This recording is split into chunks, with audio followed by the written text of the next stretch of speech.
गुरुदेव और माँ गायत्री के चरणों में कोटि कोटि नमन करते हुए, गुरुदेव को साक्षी मानते हुए आज हम जानेंगे गुरुदेव के द्वारा बताया हुआ ज्ञान कर्म फल कैसे मिलता है। शास्त्राकारों ने बतलाया है कि हनन की हुई आत्मा नरक को ले जाती है और संतुष्ट हुई आत्मा दिव्य लोक प्रदान करती है।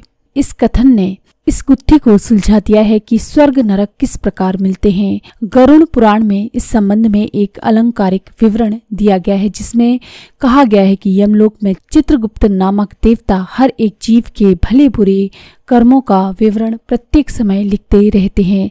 जब कोई भी जीव मर जाता है तो यमलोक जाता है तो वह लेखा जोखा पेश किया जाता है और उसी के आधार पर शुभ कर्मों के लिए स्वर्ग और दुष्कर्मों के लिए नरक प्रदान किया जाता है।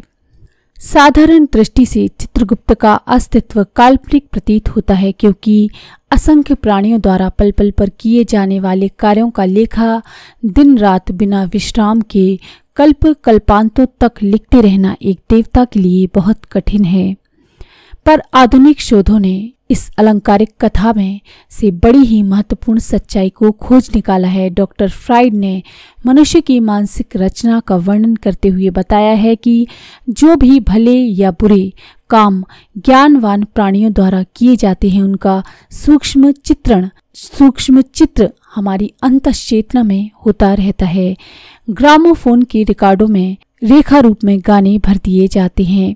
संगीतशाला में नाच गान हो रहा है और साथ ही अनेक बाजी बज रहे हैं। इन अनेक प्रकार की ध्वनियों का विद्युत शक्ति का एक प्रकार का संक्षिप्त एवं मूल एकीकरण होता है, यानी इन सबको इकट्ठा करके और वह रिकॉर्ड जरा सी जगह में रेखाओं की तरह अंकित हो जाता है।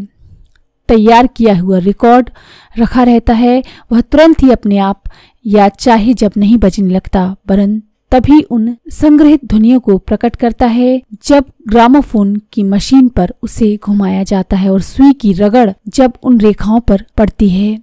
इसी प्रकार भले और बुरे जो भी काम किए जाते हैं, उनकी सूक्ष्म रेखाएं अंतश्चेतना के ऊपर अंकित होती रहती हैं, हमारे मन के ऊपर और मन के भीतरी कोनों में जमा हो जाती हैं। जब रिकॉर्ड पर सुई का आघात लगता है तो उसमें भरे हुए गाने प्रकट होते हैं। इसी प्रकार गुप्त मन में जमा हुई रेखाएं किसी उपयुक्त अवसर पर आघात लगने पर ही प्रकट होती हैं। जब समय आ जाता है सही, तब ये रेखाएं प्रकट हो जाती हैं। भारतीय विद्वान कर्म रेखा के बारे में बहुत प्राचीन काल से जानकारी रखते आ रहे हैं। कर्म लेख नहीं मिटे, करो कोई लाख चतुराई आदि अनेक युक्तियां, कई मुहावरे हिंदी और संस्कृत साहित्य में मौजूद हैं, जिनसे ये पता चलता है कि कर्मों की कोई रेखाएं होती हैं जो अपना फल दिए बिना मिटती नहीं। भाग्य के बारे में मोटे तौर पर ऐसा समझा जाता है कि शरीर की अगली मस्तक वाली हड्डी पर कुछ रेखाएं ब्रह्मा लिख देता है। विधि का लिखा को मेटनहारा, उन्हें मिटाने वाला कोई नहीं। डॉक्टर बीबेंस ने मस्तिष्क में भरे हुए ग्रे मैटर यानी भूरा चर्बी जैसा एक पदार्थ होता है, उसकी मूल दर्शक यंत्रों की सहायता से खोज करने पर वहीं के एक एक परमाणु में अगणित रेखाएं पाई गईं। ये रेखाएं किस प्रकार बनती हैं, इसका कोई शारीरिक प्रत्यक्ष कारण उन्हें नहीं मिला। तब उन्होंने अनेक मस्तिष्कों के परमाणु का मुकाबला करके ये निष्कर्ष निकाला कि निष्क्रिय, आलसी एवं विचार शून्य प्राणियों में, यानी जो सुस्त रहते हैं, विचार शून्य रहते हैं, उनमें ये रेखाएं बहुत ही कम पाई जाती हैं। किंतु जो लोग कर्मनिष्ठ होते हैं, विचारवान होते हैं, इनकी संख्या उनमें बहुत अधिक मात्रा में पाई जाती है। इसलिए ये रेखाएं शारीरिक और मानसिक कार्यों को संक्षिप्त और सूक्ष्म रूप में लिपिबद्ध करने वाली प्रमाणित हुई हैं। यानी इन रेखाओं के अंदर संक्षिप्त रूप में, बहुत ही सूक्ष्म रूप में हमारे शारीरिक और मानसिक कार्य छपे हुए होते हैं। भले बुरे कार्यों का ग्रे मैटर के परमाणुओं पर ये रेखांकन, जिसे शास्त्र शब्दों में अंतश्चेतना का संस्कार कहा जा सकता है, पौराणिक चित्रगुप्त की वास्तविकता को सिद्ध कर देता है। चित्रगुप्त शब्द के अर्थों से भी इसी प्रकार की ध्वनि निकलती है। गुप्त चित्र, गुप्त मन, अंतश्चेतना, मूल मन, पिछला दिमाग, भीतर चित्र, इन शब्दों के भावार्थ को ही चित्रगुप्त शब्द प्रकट करता हुआ दिखता है। ये चित्रगुप्त निस्संदेह हर प्राणी के हर कार्य को हर समय बिना विश्राम किए अपनी बही में लिखता रहता है। सबका अलग अलग चित्रगुप्त है। जितने प्राणी हैं उतने ही चित्रगुप्त हैं। इसलिए ये संदेह नहीं रह जाता कि इनका लेखन कार्य किस प्रकार पूरा हो पाता होगा। स्थूल शरीर के कार्यों की सुव्यवस्थित जानकारी सूक्ष्म चेतना में अंकित होती रहे तो ये कोई आश्चर्य की बात नहीं है। पौराणिक चित्रगुप्त एक है, यहाँ अनेक हुए, ये शंका भी कुछ गहरी नहीं। दिव्य शक्तियाँ व्यापक होती हैं। हमारा गुप्त चित्र अंतर्मन ही निरंतर चित्रगुप्त देवता का काम करता है। जो कुछ भले या बुरे काम हम करते हैं उनका सूक्ष्म चित्र उतार उतार कर अपने भीतर जमा करता रहता है। सिनेमा के पर्दे पर मनुष्य की बराबर लंबी चौड़ी तस्वीर दिखाई देती है, पर उसका फिल्म केवल 1 इंच चौड़ा या उससे भी कम होता है। इसी प्रकार से पाप पुण्य का घटनाक्रम तो विस्तृत होता है, पर उसका सूक्ष्म चित्र एक पतली रेखा मात्र के भीतर खिंच जाता है और वह रेखा गुप्त मन के किसी परमाणु पर अदृश्य रूप में जमकर बैठ जाती है। शॉर्ट हैंड लिखने वाले बड़ी बात को थोड़ी सी उल्टी सीधी लकीरों के इशारों से जरा से कागज पर लिख देते हैं। कर्म रेखा को भी ऐसी ही दैवी शॉर्ट हैंड समझा जा सकता है। ये तो आप सभी लोग जानते ही होंगे कि मन के 2 भाग हैं, एक बहिर्मन और दूसरा अंतर्मन। बाहरी मन तो तर्क वितर्क करता है, सोचता है, काट छांट करता है और अपने इरादों को बदलता रहता है, पर अंतर्मन भोले भाले किंतु दृढ़ निश्चयी बालक के समान है। वह काट छांट नहीं करता, वरन श्रद्धा और विश्वास के आधार पर काम करता है। बाहरी मन तो ये सोच सकता है कि पाप कर्मों की रेखाएं अपने ऊपर अंकित ना होने दूं और पुण्य कर्मों को बढ़ा चढ़ाकर अंकित करूं, जिससे पाप फल ना भोगना पड़े और पुण्य फल का भरपूर आनंद प्राप्त हो। परंतु भीतरी मन ऐसा नहीं है। वह सत्यनिष्ठ जज की तरह फैसला करता है। कोई लोभ, कोई लालच, भय, स्वार्थ उसे प्रभावित नहीं करता। कहा जाता है कि मनुष्य के अंदर एक ईश्वरीय शक्ति रहती है, दूसरी शैतानी। आप गुप्त मन को ईश्वरीय शक्ति और तर्क, छल, कपट, स्वार्थ, लोभ में रत रहने वाले बाह्य मन को शैतानी शक्ति कह सकते हैं। बाहरी मन धोखेबाजी कर सकता है, परंतु भीतरी मन तो सत्य रूपी आत्मा का तेज है। वह ना तो मायावी आचरण करता है, ना छल कपट। निष्कपट रहना उसका स्वभाव है। इसलिए ईश्वर ने उसे इतना महत्वपूर्ण कार्य सौंपा है। दुनिया उसे चित्रगुप्त देवता कहती है। यदि यह भी पक्षपात करता तो भला इतनी ऊंची पदवी कैसे पा सकता था। हमारा चित्रगुप्त मन खुफिया जासूस की तरह हर घड़ी साथ साथ रहता है और जो भले बुरे काम किए जाते हैं उनका एंट्री अपनी खुफिया डायरी में दर्ज करता जाता है। भीतरी दुनिया में गुप्त चित्र या चित्रगुप्त पुलिस और अदालत दोनों महकमों का काम स्वयं ही करता है। बाहरी दुनिया में तो यदि पुलिस झूठा सबूत दे दे तो अदालत का फैसला भी अनुचित हो सकता है, परंतु भीतरी दुनिया में ऐसी गड़बड़ी की संभावना नहीं है।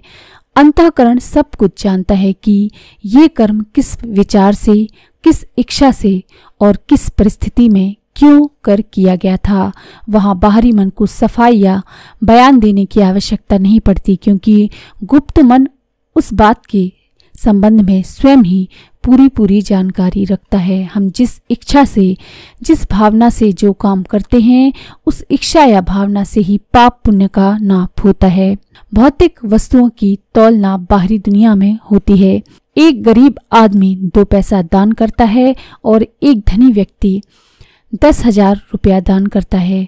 बाहरी दुनिया तो पुण्य की तौल रुपयों पैसों की गिनती के अनुसार करेगी। 2 पैसा दान करने वाले की और कोई आंख भी उठाकर नहीं देखेगा, पर 10,000 रुपया देने वाले की प्रशंसा चारों ओर फैल जाएगी। भीतरी दुनिया में ये तौल नाप नहीं चलती। बाहर की दुनिया में रुपयों की गिनती से, काम के बाहरी फैलाव से, कथा वार्ता से, तीर्थ यात्रा आदि भौतिक चीजों से यश खरीदा जाता है, पर चित्रगुप्त देवता के देश में ये सिक्का नहीं चलता। वहाँ तो इच्छा और भावनाओं की नापतोल है, उसी के मुताबिक पाप पुण्य का जमा खर्च किया जाता है। भगवान कृष्ण ने अर्जुन को उकसाकर लाखों आदमियों को महाभारत के युद्ध में मरवा डाला। लाशों से भूमि पट गई, खून की नदियां बह गईं, फिर भी अर्जुन को कोई पाप नहीं लगा। अर्जुन का उद्देश्य पवित्र था, वह पाप को नष्ट करके धर्म की स्थापना करना चाहता था। बस वही इच्छा खुफिया रजिस्टर में दर्ज हो गई। आदमियों के मरने जीने की संख्या का कोई हिसाब किताब नहीं लिखा गया। दुनिया में करोड़पति की बड़ी प्रतिष्ठा है, पर यदि उसका दिल खोटा है तो चित्रगुप्त के दरबार में भिखमंगा शुमार किया जाएगा। दुनिया का भिखमंगा यदि दिल का धनी है तो उसे बादशाह गिना जाएगा। इस प्रकार मनुष्य जो भी काम कर रहा है वह किस नियत से कर रहा है, वह नियत भलाई या बुराई जिस दर्जे में जाती होगी उसी में दर्ज कर ली जाएगी। सद्भाव से फांसी लगाने वाला एक जल्लाद भी पुण्यात्मा गिना जाता है और एक धर्मध्वजी तिलकधारी पंडित भी गुप्त रूप से दुराचार करने पर पापी माना जा सकता है। बाहरी आडंबर का कुछ मूल्य नहीं, कीमत भीतरी चीज की है। सीप की कुछ कीमत नहीं, मोल तोल तो मोती का है। बाहर से कोई काम भला या बुरा दिखाई दे तो उससे कुछ बनता बिगड़ता नहीं। असली तत्व तो उस इच्छा और भावना में है जिससे प्रेरित होकर वह काम किया गया है। पाप पुण्य की जड़ कार्य और प्रदर्शन में नहीं, वरन निश्चित रूप से इच्छा और भावना में ही है। इसको आप और अच्छी तरह से ऐसे उदाहरण से समझ सकते हैं कि जैसे एक व्यक्ति उदास मन से किसी रोगी की सेवा करता है और दूसरा व्यक्ति दूसरे रोगी की सेवा अत्यंत दया, सहानुभूति, उदारता एवं प्रेम पूर्वक करता है, तो बाहर से देखने में दोनों के काम एक समान भले ही हों, पर उस पुण्य का परिणाम भावना की उदासीनता एवं प्रेम की तत्परता के अनुसार कम या ज्यादा होगा। इसी प्रकार एक भूखा व्यक्ति लाचार होकर चोरी करता है, दूसरा व्यक्ति शराब पीने के लिए चोरी करता है, तो दोनों के पाप में निस्संदेह न्यूनाधिकता होगी। चोरी दोनों ने की है, पर दुष्टता न्यूनाधिकता के कारण पाप भी उसी अनुपात में होगा। इस संबंध में एक और भी महत्वपूर्ण बात जान लेने की है कि हर व्यक्ति के लिए अलग अलग कानून व्यवस्था है। जैसे रिश्वत के मामले में एक चपरासी, एक क्लर्क और एक मजिस्ट्रेट, 3 आदमी पकड़े जाएं तो तीनों को अलग अलग प्रकार की सजा मिलेगी। संभव है चपरासी को डांट डपट सुनाकर ही छुटकारा मिल जाए, पर मजिस्ट्रेट बर्खास्त हुए बिना नहीं रह सकता, क्योंकि उसकी बड़ी जिम्मेदारी है। एक असभ्य भील शिकार मारकर पेट पालता है, अपराध उसका भी है, परंतु अहिंसा का उपदेश करने वाला पंडित यदि चुपचाप बूचर की दुकान में जाता है तो पंडित को उस भील की अपेक्षा अनेक गुना पाप लगेगा। कारण यह है कि ज्ञान वृद्धि करता हुआ जीव जैसे जैसे आगे बढ़ता जाता है वैसे वैसे ही उसकी अंतःचेतना अधिक स्वच्छ हो जाती है। यदि मैले कपड़े पर थोड़ी सी धूल पड़ जाए तो उसका कोई खास प्रभाव नहीं पड़ता, परंतु दूध के समान स्वच्छ धुले हुए कपड़े पर जरा सा धब्बा लग जाए तो वह दूर से ही चमकता है और बहुत बुरा मालूम पड़ता है। इसी प्रकार अशिक्षित, अज्ञानी, असभ्य व्यक्तियों को कम पाप लगता है। ज्ञान वृद्धि के साथ साथ भला बुरा समझने की योग्यता बढ़ती जाती है। सत असत का, कर्तव्य अकर्तव्य का विवेक प्रबल होता जाता है। अंतःकरण की पुकार जोरदार बनती है। इस प्रकार आत्मोन्नति के साथ साथ सदाचरण की जिम्मेदारी भी बढ़ जाती है। अच्छे काम करने की जिम्मेदारी भी बढ़ जाती है। हुक्म ना मानने पर मामूली चपरासी को 2 रुपया जुर्माना हो जाता है, परंतु फौजी अफसर यदि हुक्म ना माने तो कोर्ट मार्शल द्वारा गोली से उड़ा देने का भी उसको सजा मिल सकती है। ज्ञानवान, विचारवान और भावनाशील हृदय वाले व्यक्ति जब दुष्कर्म करते हैं तो उनका चंद्रगुप्त उस करतूत को बहुत भारी पाप की श्रेणी में दर्ज कर लेता है। अज्ञानी व्यक्ति अपराध करे तो ये उतना महत्व नहीं रखता, किंतु कर्तव्यच्युत ब्राह्मण तो घोर दंड का अधिकारी बनता है। राजा बनना सब दृष्टियों में अच्छा है, पर राजा की जिम्मेदारी भी सबसे ऊंची है। ज्ञानवानों का ये कठोर उत्तरदायित्व है कि सदाचार पर दृढ़ रहें, अन्यथा 7 मंजिल ऊंची छत पर से गिरने वाले को जो कष्ट होता है उन्हें भी वही दुख होगा। तो ये है गुरुदेव के द्वारा लिखित पुस्तक ईश्वरीय न्याय के कुछ अंश। तो अगर आपको ये जानकारी पसंद आई तो प्लीज़ लाइक करें, शेयर करें, सब्सक्राइब करें। मंत्र